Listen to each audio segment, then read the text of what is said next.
para a mesa final. Meu parceiro durante 20 anos aqui no Instituto e mais alguns tantos na PUC antes, Luiz Cláudio Figueiredo.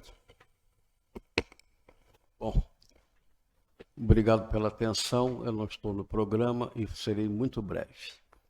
Queria só dizer o seguinte: eu entrei na USP em 1986 e era um homem triste e solitário.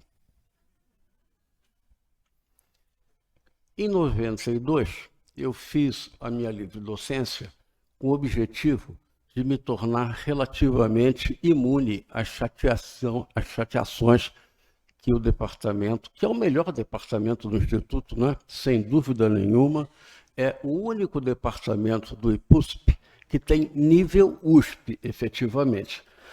Mas triste e solitário eu ia quando, no meio da década de 90, não me lembro exatamente quando, abriu-se um concurso.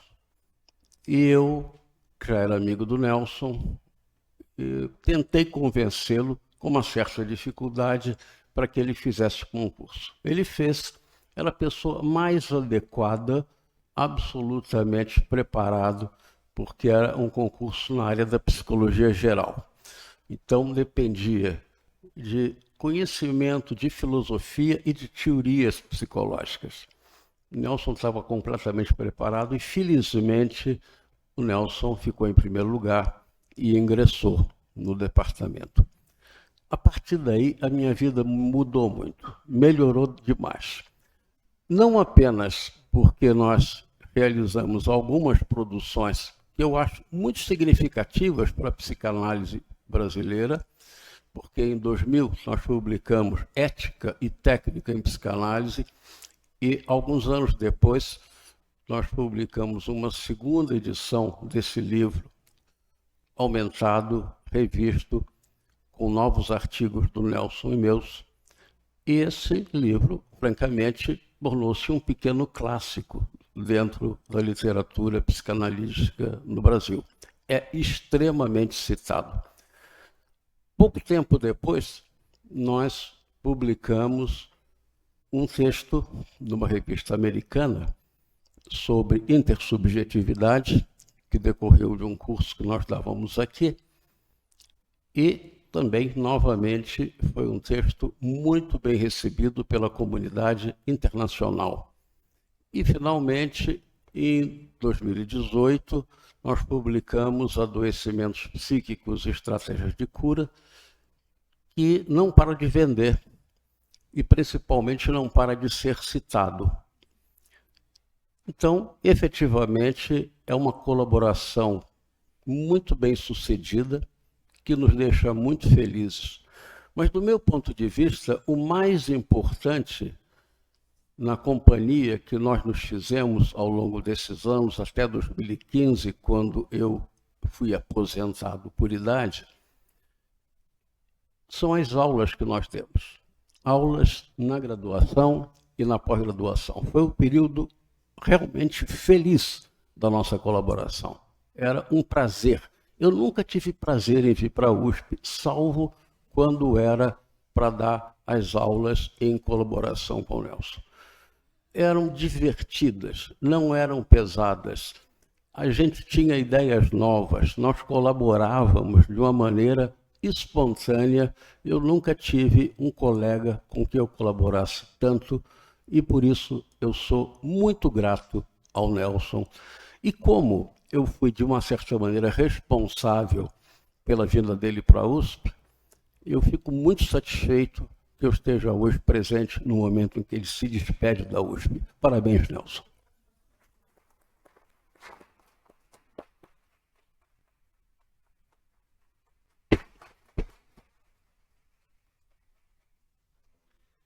Obrigado, meu amigo. Tá funcionando? Tá. Vamos lá.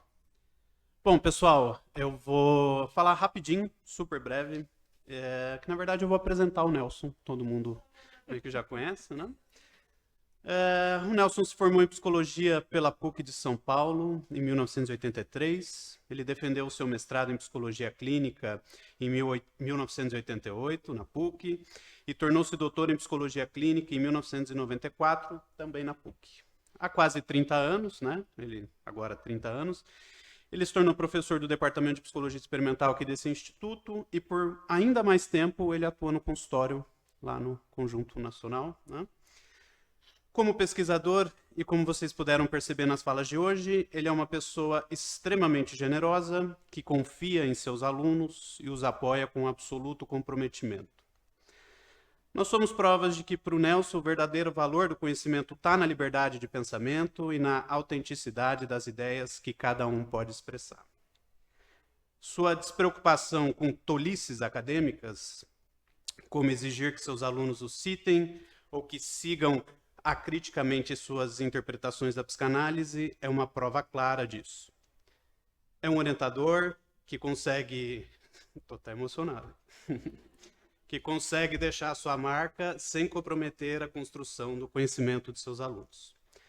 Posso dizer também que ele segue firmemente as suas próprias leituras, trazendo uma abordagem que remete à ética da alteridade de Levinas, como o Zé falou mais cedo, e nos desafia a buscar o outro em profundidade, como Ulisses em sua travessia pelo desconhecido, e mais ainda como Abraão ao trilhar o caminho do inédito.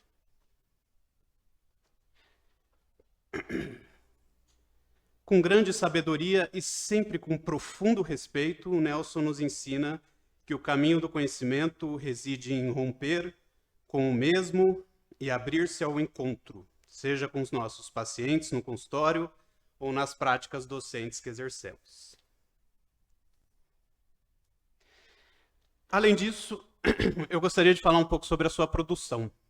Em um tempo em que as universidades são pressionadas pela lógica do produtivismo, é importante nos lembrar que os números não capturam a extensão e a qualidade de um legado intelectual. Essa é uma verdade indiscutível. No entanto, parece injusto desconsiderar os esforços que as pessoas na universidade dedicam para impulsionar o progresso no mundo acadêmico. Alguém carrega o piano, né? No mínimo, esses números nos permitem reconhecer e dimensionar o impacto do trabalho que o Nelson vem realizando ao longo de mais de 30 anos na USP. Em seu caso, são números impressionantes, como a Amanda e o Douglas já comentaram, né? 117 artigos publicados em revistas de grande impacto, 10 livros de sua autoria, coautoria e organização, 44 capítulos de livros e centenas de outras produções de textos em jornais, resumos, parecer, prefácios, apresentações e etc. Ele atuou em um total de 223 bancas, sendo 80 bancas de mestrado, 62 bancas de doutorado, 51 qualificações de doutorado e 30 qualificações de mestrado. E no que diz respeito às suas orientações, os números também impressionam. O Nelson orientou 16 projetos de iniciação científica, 21 dissertações de mestrado, 21 teses de doutorado e supervisionou 17 pós-doutorados. Nós só podemos imaginar o verdadeiro trabalho que está por trás de cada um desses números. Cada encontro interessante, cada aprendizado, cada descoberta, além, é claro, de cada aborrecimento e da paciência que foram necessários ao longo do percurso. Gostaria de concluir essa breve apresentação da mesma forma que fiz em outra homenagem, convite da professora Marina, né? Confessando que a sua aposentadoria me deixa com uma certa tristeza. Tenho a sensação de que ainda é cedo demais. Além de seus cabelos invejáveis, a sua vitalidade e força intelectual parecem destoar desse momento. No entanto, reconheço que essa minha tristeza vem do desejo de que um professor como ele pudesse continuar lecionando e orientando eternamente. O outro lado desse desejo sabe que a eternidade não deve ser desejada a ninguém e que o Nelson merece aproveitar a aposentadoria com viagens e momentos prazerosos, desfrutando ao máximo da companhia da Patrícia, do Murilo e da Manuela, além de se dedicar aos seus passatempos favoritos como o tênis. Que tudo isso aconteça com ele sabendo do nosso mais profundo respeito, da nossa mais profunda admiração e da nossa mais profunda gratidão pelo seu exemplo e pelo seu excelente trabalho realizado. Então, agora com vocês, o Nelson.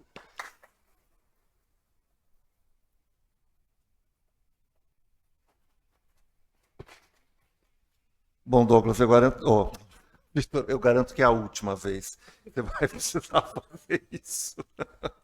Enorme prazer. Bom, vocês viram, né? Eu estou aqui, eu escrevi assim, como já indiquei algumas vezes, há constrangimento misturado com muita alegria e com orgulho enorme de fazer parte de um grupo de pesquisa tão brilhante, generoso, especialmente generoso com esse coordenador orientador. Mas, a despeito das coisas que eu preparei para falar hoje, eu queria terminar só essa jornada que... Acho que a ideia foi assim, né? Quando a pessoa morre, fazem uma homenagem que fala da pessoa, né? Que morreu, que era assim, que era assado. Isso não tem jeito, mesmo quando você está vivo, acontece um pouco disso. Mas a ideia era encerrar esse período na USP com uma reunião que fosse de trabalhos, de ideias, né? Eles quiseram dizer que era obra do professor Nelson Coelho Júnior, é bom que se diga que é uma obra claramente coletiva, como vocês viram hoje, né? Não estou com isso, não querendo assumir o que é meu no que eu publiquei, mas evidentemente tudo que eu publiquei tem um antes, tem um durante e tem um depois que já faz parte daquilo que eu escrevi, né? Ou seja, fora as parcerias explícitas, como as que o Luiz Cláudio mencionou generosamente, né? Que na realidade vale dizer, né? Esses trabalhos que nós tivemos um certo sucesso de leitura e de reconhecimento, as ideias originais são do Luiz Cláudio, nos 3 livros, né? Nos 2 livros e no artigo. Isso não quer dizer que eu não tenha contribuído com ele, mas disciplinas de pós-graduação de intersubjetividade, né? A gente tinha programado toda uma série de coisas que a gente ia fazer, aí ele vem com um papelzinho assim. Só eu preparei umas ideiazinhas que eu acho que, igual a pesquisinha minha, que podem servir para a gente começar a aula, né? Aí ele saiu com as 4 matrizes da intersubjetividade. A gente tinha conversado um pouco sobre isso, mas ele organizou, né? Uma ideia, como foi no caso dos adoecimentos psíquicos, das matrizes do adoecimento psíquico, é mais claramente uma ideia dele.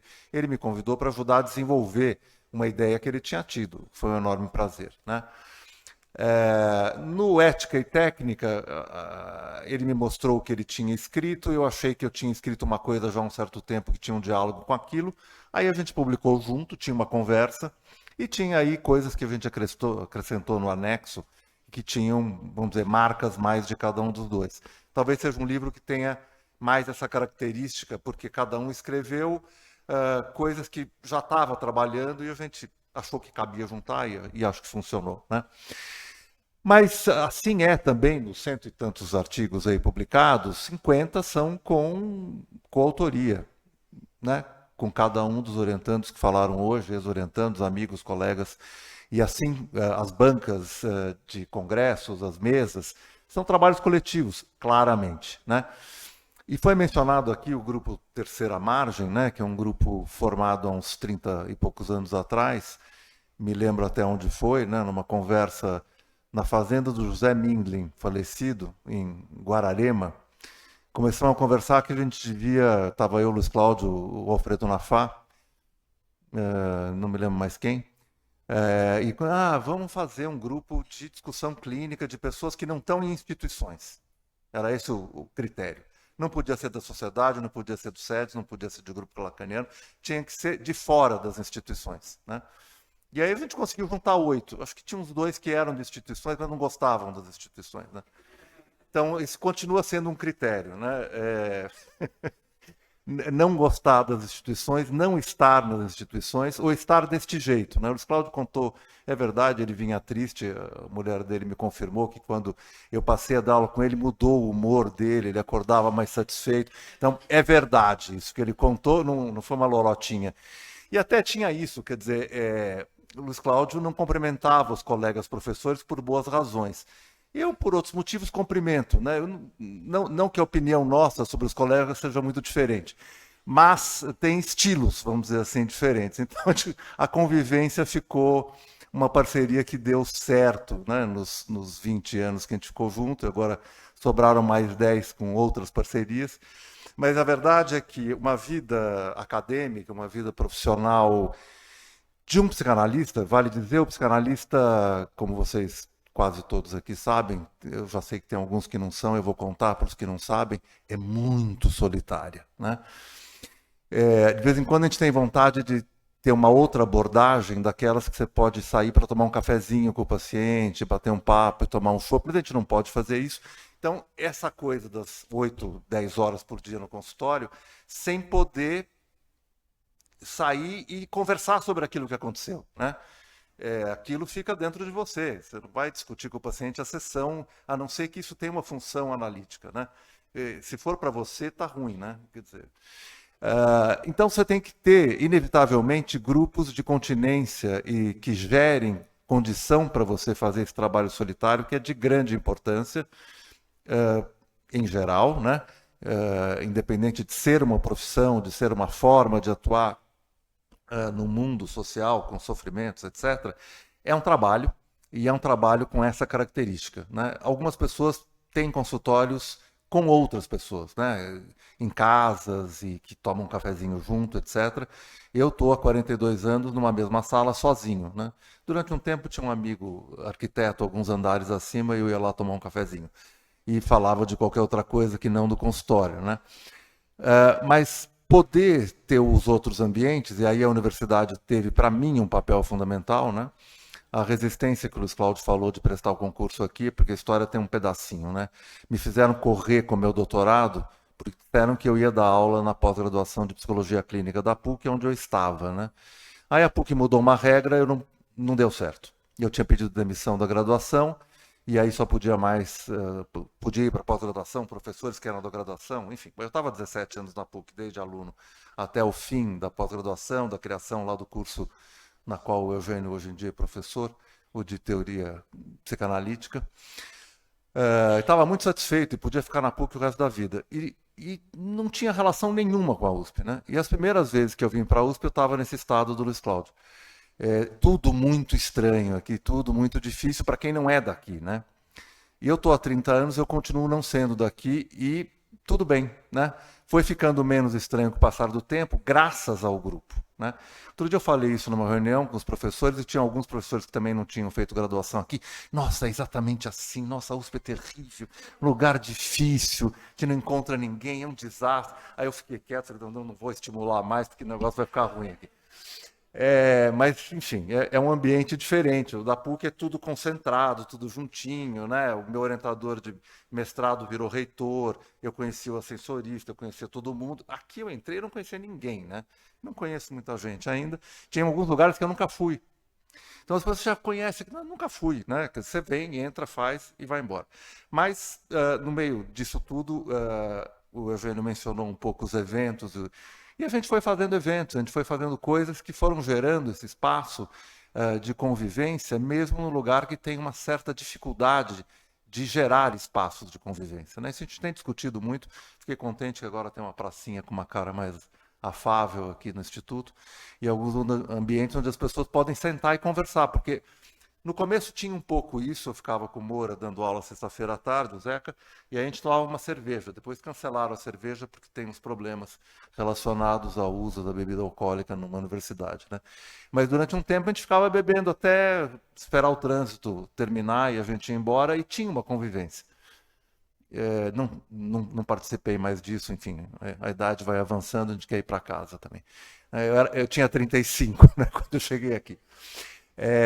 Mas, de toda forma, o que eu queria enfatizar era um pouco isso, que nesse tempo todo de convivência com a universidade, com o ensino, com a transmissão, foram 10 anos na PUC, foram mais 30 aqui, disparado a melhor parte é estar com os alunos, é estar no trabalho, é estar conversando, transmitindo e orientando em particular, né? A Marina, na fala dela inicial, indicou, de fato, a origem dessa história do grupo de orientação feita desse modo, semanal, com todo mundo junto, todo mundo lendo, que é a maneira como o Luiz Cláudio sempre orientou, aqui na USP e na PUC, né? Eu tive 2 orientadores que não trabalhavam assim, né? O meu modelo de orientação, o Luiz Cláudio até indicou uma vez, que o orientador fugia um pouco, então eu arranjei um jeito de pagar uma supervisão para fazer com que ele tivesse que orientar. E aí a combinação era assim, quando era orientação não pagava, quando era supervisão pagava, mas era um jeito de eu ter o orientador sentado na minha frente para conversar, né? E isso, de fato, faz também com que o trabalho de pesquisa ficasse muito solitário, né? A orientação que é casual, como é feita na França, nos outros países também, né? Depois que o cara escreveu umas 100 páginas, ele manda para o orientador e o orientador dá uma meia hora de conversa e você continua, né? Isso é ruim para todo mundo. Então, o modelo que o Luiz Cláudio me ensinou de ter um grupo de orientação foi, para mim, uma maravilha, né? Quer dizer, porque você tem um grupo de conversa, de continência, de diálogo, que pode durar um período longo, né? Porque as pessoas entram muitas vezes pela iniciação científica, vão para o mestrado, vão para o doutorado e ficam no pós-doutorado. Então, tem algumas pessoas que ficaram 15, 20 anos no grupo, né? Com entradas e saídas. É um grupo que existe há quase 30 anos e, enfim, hoje tínhamos representantes de todas as fases do grupo aqui, né?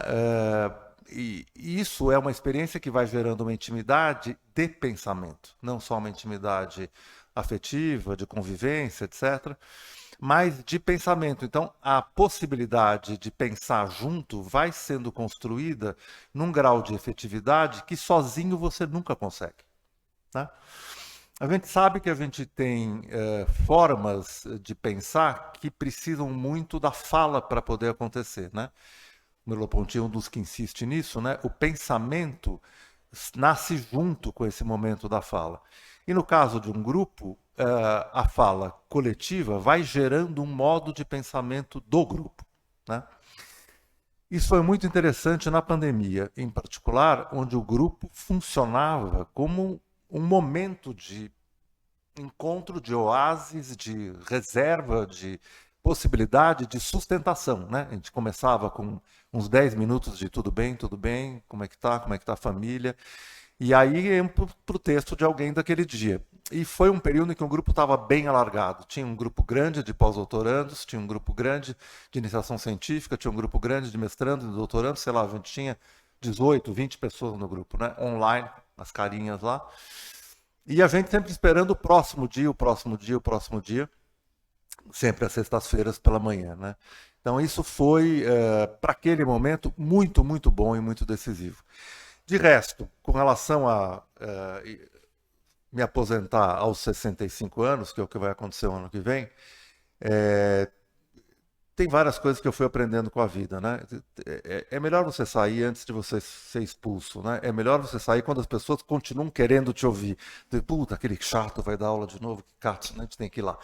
Então, é melhor você sair quando você ainda tem alguma coisa para dizer. É isso, né? Então, eu quero sair enquanto eu tenho alguma coisa para dizer. Lamento, não, eu vou dizer, não sei para quem depois, mas ou para mim. Mas eu prefiro sair. A Bruna tinha mencionado a história japonesa, que eu aprendi também na infância, né? Que de fato você tem que parar de comer enquanto você está com vontade, né? Nós temos outro hábito, né? Da escassez, que faz com que a gente queira se alimentar para garantir os próximos 3 dias, né? O japonês deve ter uma confiança que o peixe e o arroz vão continuar lá, então ele para sempre antes. A gente não tem essa certeza, né? Mas, entre outras coisas que eu aprendi com a cultura japonesa, uma delas é essa, e a outra é que a gente não recebe um presente sem devolver outro, né? Então, enfim, emocionado, a minha fala é de agradecimento aos presentes que eu recebi hoje, né? Isso faz parte de uma estratégia, né? Melhor você fazer isso enquanto você está vivo, porque quando morto você não vai saber disso, né? A princípio, a vida é uma só, né?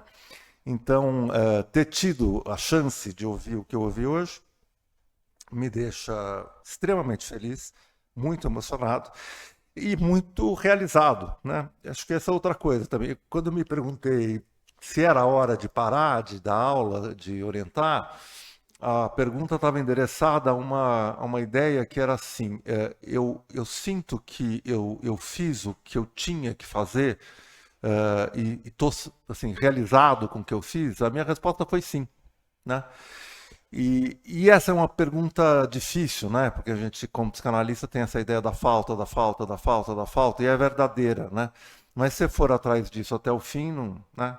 Então, alguma hora você tem que ficar satisfeito, né? Então, eu hoje tive a certeza dessa satisfação. Então, gente, muito obrigado. Prazer enorme. E a gente vai se ver por aí em breve.